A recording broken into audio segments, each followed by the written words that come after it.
Plus, we all talk about keeping our kids off drugs, but what about the legal kind? The pills parents are giving their children. Tonight's great debate, are we over-medicating our kids?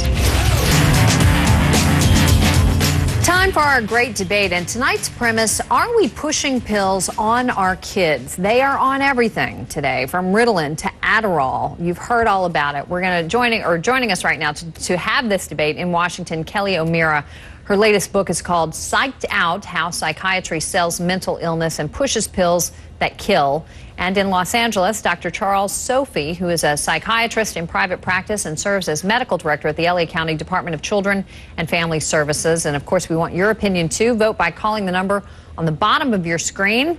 First, we're going to have opening statements from each. 30 seconds on the clock for each of you. Kelly, the premise is we are giving our kids too many psychiatric drugs. Make your case. I would say that we're at epidemic levels, and it's been going on for a long time. It's a two-part problem. It's the diagnosis itself that's not based in science or medicine. There is no objective test that you can give children or adults to prove that you actually have some sort of psychiatric abnormality. And the second part, of course, is the drugging, the prescription drugs that are doled out to treat these so-called disorders. Dr. Sophy, go ahead. Hi, thank you. I would say that I think it's very important to understand that these are really true symptoms that these children are suffering from. Whether they are attached to a true disorder is an issue that maybe can be a debate for science. However, there's a lot of research behind those disorders. And remember, the medications are used to treat symptoms to get them out of the way so those children and those families can benefit from other treatments that will last them lifelong time. Let me go to you just for a second on this, Kelly, and ask you if you agree that there are at least certain instances where drugs should be used, and that the real issue we're trying to get to here is that, you know, we're throwing pills at every problem where they're not necessary. But you do believe in certain cases, correct? Well, when it comes to psychiatric diagnosing and psychiatric drugs, it's hard to say that there are instances when somebody should be taking these drugs because we don't know what causes the behavior or the emotional problem, and we're going to drug them with very, very severe, with major adverse reactions that happen with these drugs. So until science and medicine can tell us what causes children to act out, if there is some objective, confirmable abnormality, I'm not sure what it is we're treating. What are we treating? Dr. Sophy?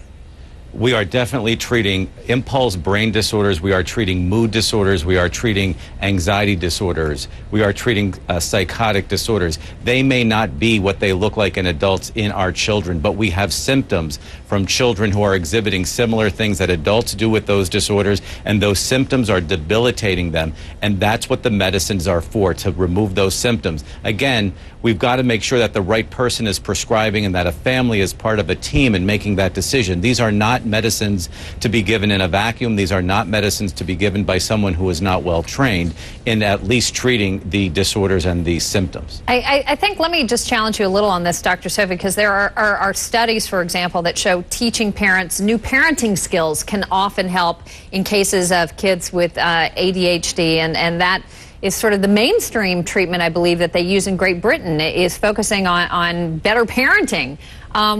Is there a knee-jerk reaction in this country to just medicate instead of trying to get to the heart of the problem sometimes?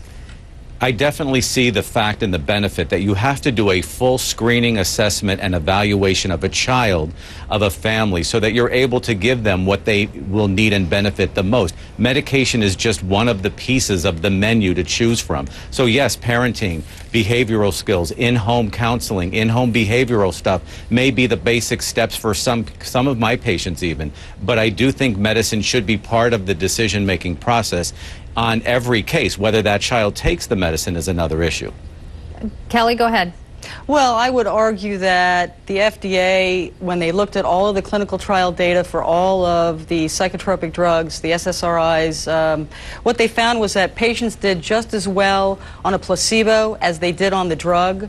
And with the new study out about ADHD and the drugs that treat ADHD in children, such as Ritalin, which is methylphenidate, that's a Schedule II drug. The government considers that one of the most serious drugs you can take. It's up there with morphine, heroin, cocaine. The DEA has said that methylphenidate is equal to cocaine in its effect. So when a parent decides to give their child a psychotropic drug or Ritalin, which is a stimulant, they have to understand this is the closest thing that we have to cocaine. Legally, we're going to give cocaine or something very, very similar in its effect to our children every day. All right. Very quickly, Dr. Sophy, I'll let you respond.